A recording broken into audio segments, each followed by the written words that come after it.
होत्या 70चा नवरा गरिबीशी संसार करत सगळं व्यवस्थित चाललं होतं. तिने मुलींची लग्न करून दिली.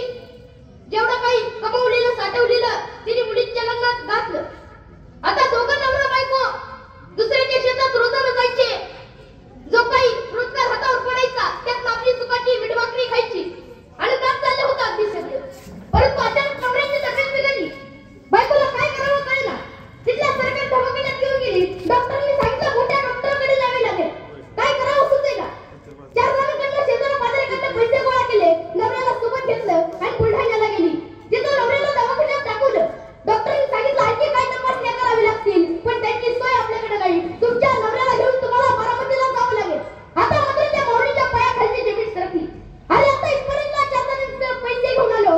आता बारामतीला जायचं कसं. तिथं आणि पैसे लागतील ते आणावे कुठून. करावं तरी काय. अरे पोटाची खळगी कशी कशी भरतो आपण. जगावं तरी कसं. की आजारी माणसाला सरळ मरून जावं. जगूच नाही. त्या माऊलीच्या डोळ्यातून घळघळ अश्रू उफाळायला लागले. करावं काय. ज्या माणसाला आयुष्यभर पोटा खाल्ले, ज्या माणसाला आयुष्यभर संसार स्वतःच्या खांद्यावर पेलून धरला, जिने आयुष्यभर आम्हाला सुखाची सावली दिली, आज त्याच्यावर वेळ आली आणि आपण काय करू शकत नाही. ती माऊली आपल्या गलबलत राहिली. करावं काय. शेवटी परत आली. आणखी 4 जणांपुढे शब्द टाकला. मिळतील जुळतील तेवढे पैसे गोळा केले. नवऱ्याला सोबत घेतलं आणि बारामतीला पोहोचली.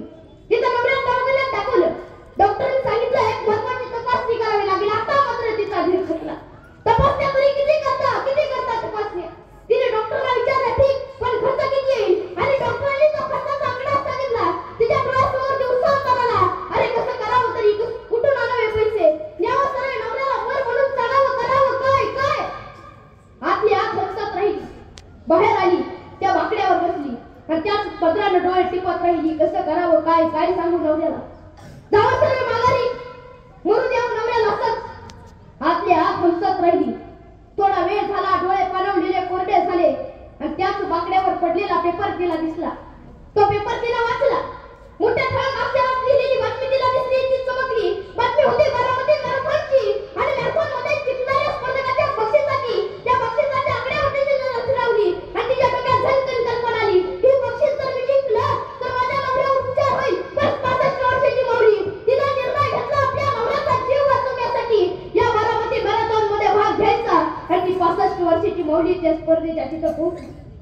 सगळे स्पोर्टचा शूज घालून आलेले, टी शर्ट घातलेले, रोज धावण्याचा सराव करणारे. बारामती मॅरेथॉनला त्याची आली होती नवारी नेसलेली, कासोटा नेसलेली आणि वनी पायाची. संयोजकांना सांगते मला स्पर्धेत भाग घ्यायचा आहे. मला पळू द्या.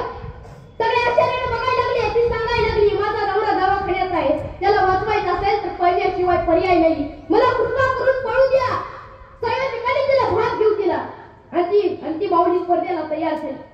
बघता बघता पट्टी पडली. मॅरेथॉन चालू झाले. बेभान पळत होती. लता भगवानकडे पळत राहिली. आजच्या आज रोज कसलेले सराव करणारे धावपटू पळतायत आणि त्यांच्या बरोबर पाहिजे नवारी नेसलेली कासोटा नेसलेली लता भगवानकडे. डोळ्यापुढे फक्त नवरा दिसतोय. त्याच्यासाठी पळायचंय. त्याला वाचवायचंय. त्याला जगवायचंय. मग जिंकलंच पाहिजे. दुसरा पर्याय नाही. बेभान पाहिजे. आतापर्यंत पळाली होती रानातून जनावरांच्या मागं. आतापर्यंत पळाली होती संसाराला ठिगळे लावताना. आतापर्यंत पळाली होती सायंकाळचे 2 घास गमावताना. अशी मैदानावर कधी पळलीच नव्हती. पण आयुष्यात तिला पळायला लावत होतं बेभानपणे. पळत होती आणि 18 वर्ष झाला. स्पर्धा संपली आणि त्या बारामती मॅरेथॉनची विजेता ठरली ही 65 वर्षाची लता भगवानकडे.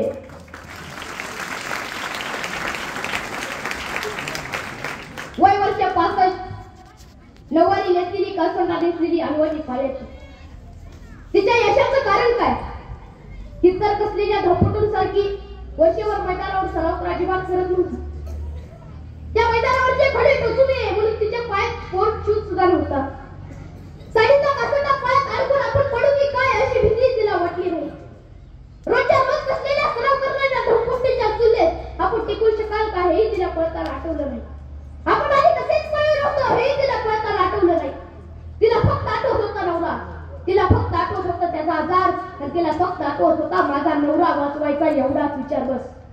तिची जिंकण्याची तीव्रता एवढी प्रचंड होती ना ती तीव्रताच तिला यश देऊन गेली. त्यामुळे तुमची जिंकण्याची तीव्रता केवढी आहे यावर तुमचं यश अवलंबून आहे. पाण्यात आत बुडल्यावर श्वासाची ज्या तीव्रतेने शरीराला गरज वाटते ना त्या तीव्रतेने ज्यावेळी तुम्हाला यशाची गरज वाटते त्यावेळी यश तुमच्या दारात हात जोडून उभं राहील, तेव्हा तोपर्यंत नाही. मंजिलें उनको मिलती है जिनके सपनों में जान होती है. मंजिलें उनको मिलती है जिनके सपनों में जान होती है. पंखों से कुछ नहीं होता, उड़ान तो हौसलों से होती है. पंखों से कुछ नहीं होता, उड़ान तो हौसलों से होती है. लहरों से डरकर नौका पार नहीं होती. लहरों से डरकर नौका पार नहीं होती. कोशिश करने वालों की कभी हार नहीं होती. कोशिश करने वालों की कभी हार नहीं होती. चालता येत नसेल तर रांगत जा, रांगतच जा. पण रांगता येत नसेल तर सरपटत जा, सरपटता येत नसेल तर घसरत जा, लगडत जा. पण जा, जोपर्यंत पोहोचत नाही तोपर्यंत चालत राहा. यश तुमची वाट पाहते. तुम्ही कोण आहात याचा विचार करू नका, तुम्ही कोण होणार आहात याचा विचार करा. मला या ठिकाणी बोलण्याची संधी दिली त्याबद्दल मी स्पर्धा आयोजकांचा आभार मानत नाही, तर त्यांच्या ऋणात राहू इच्छितो. कारण आभार हे तात्पुरतेच असतात, परंतु ऋणात